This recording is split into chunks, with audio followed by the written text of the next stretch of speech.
of the core components of The Division and maybe talk about what you can expect with the beta. Before we continue, I'd like to thank RX Gaming for allowing me to use the clips that you will be watching. He's been doing some great stuff with The Division. Definitely check him out. His info is in the description. If you're familiar with Destiny, like I know most of my audience is, then a good chunk of The Division will feel somewhat familiar. However, unlike Destiny, The Division is an RPG first, while Destiny is a shooter first. So you can expect much more of a heavier RPG-like experience with The Division. You can play the game by yourself or with friends, but the world is one interconnected world. There is no mode selection when you turn the game on. Pretty safe to say that The Division is an always online experience. When you first start the game, you'll be given a couple of missions to complete before you head to the base of operations. Your base of operations is independent to you when you walk in. You'll have your own instance of the base. In this base will be various things, like vendors for weapons, gear, and mods, your stash, aka your bank or your vault, crafting, yes, the game has crafting but no trading, side missions, a couple of other things, and the 3 wings, medical, tech, and security. To first open up these wings, you'll need to complete a specific mission. Each wing has 10 upgrades to unlock. These upgrades give you various bonuses, perks, and skills as you unlock them. You unlock the upgrades of each wing by doing missions or otherwise spending upgrade points, in which those upgrade points come from various missions in the game related to the wing that you're trying to upgrade. So if you want to upgrade the medical wing, you go do medical missions, tech for tech, you get it. I believe the first upgrade that you get is chosen for you, but after that you'll be able to get whatever you want. In the beta, I can't picture us unlocking too many of these nodes. Otherwise, in the base of operations, there are vendors to buy guns, armor, and mods from. You have the bounty board, aka a lady near the medical wing who will give you side missions, and we have crafting. I can't imagine crafting getting too in-depth in the beta, but here's a quick overview. You craft guns with weapon parts, you craft armor with fabric, and you craft mods with tools. This is just low-level crafting. I imagine as we reach the endgame that crafting will require more and or rarer resources, we just don't know to what capacity yet. You'll get blueprints to weapons out in the wild. As you progress, you can convert low-level materials into higher-level materials, but of course you won't get as many in return. Take 5 common parts, turns it into 1 uncommon part. Take 5 uncommon, turns it into 1 rare part, etc. Like I said though, can't imagine we'll be messing with this too much in the beta. Let's move on to combat. The Division is an RPG with a coat of third-person cover-based shooter paint on it. This means that things are going to take a good amount of shots to die, yes, even to the head, despite the setting of modern-day New York City. This is different from most modern shooters because it doesn't take 5 shots to the head to kill someone in a modern shooter. However, this is an RPG, so you can and should expect slightly longer time to kill times on regular enemies. It is a more strategic kind of game, not necessarily a run and gun, mow everyone down in 2 seconds kind of game. You'll definitely want to utilize cover as much as you can because enemies can chop you down rather quickly if you're not careful. Only the bottom 33% of your health will regenerate. Otherwise, you need to use a med pack to stay alive, and from what I remember, you don't get too many of them, only about 3, which makes any sort of ability-based healing really good, at least at first glance it does. You get 2 main weapons and a pistol for your character. Most of the time this will be some sort of automatic weapon in one slot and a sniper or shotgun in another slot.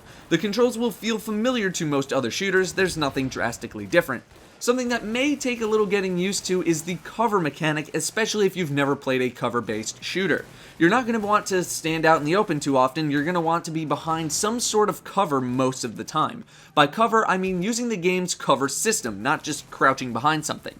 Moving from cover to cover is pretty easy, just aim where you want to go, and if the game says that it's cover, just hold A or X and your character will run to that new cover. Your skills are on the bumpers, or the ones, and you can assign them how you like, I believe. You get 2 skills and 1 signature skill. Destiny players might know this as a super.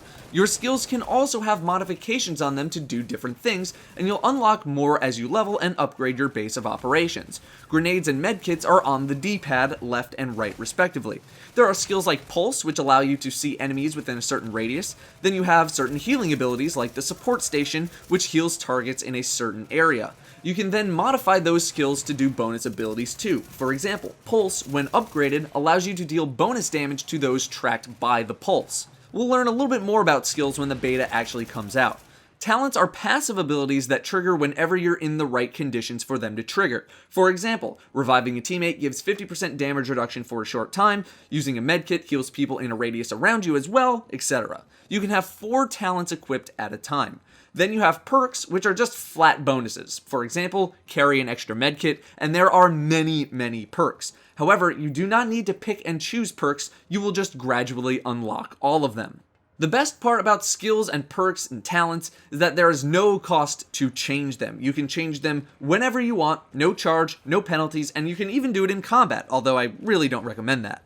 Enemies can come in a couple of different forms. You have your standard bad guys who have no armor, you have your armored bad guys who do have armor signified by the white health bars above their regular health bar, and then you have named enemies which are essentially boss-like characters. The named guys have a lot more health, probably because, well, they're a boss-like character, most likely at the end of a mission. So a good chunk of the game is PvE based, playing by yourself or playing with friends and doing missions. But then we also have the Dark Zone, which is an area that you can and will find other players outside of your party in. In the Dark Zone are various enemies, regular enemies, armored, named, etc., who can drop loot. The Dark Zone is where you will find some of the best items in the game. However, you'll find other players as well. In the Dark Zone, all loot is contaminated and must be extracted via helicopter from an extraction zone. In order to get your loot out, you need to go to an extraction zone, call in a chopper, wait for the chopper to arrive, plant your loot on the chopper, then wait for the chopper to leave. Sounds simple in theory until you realize that other players can go rogue on you. When you enter the Dark Zone, all other players are neutral. If you are killed by another player or someone in your group is killed by another player, then that player will be marked as rogue. Or if you kill someone, you will be marked as rogue. Dying as a rogue gives a penalty and killing a rogue gives a reward, but killing as a rogue also brings benefits.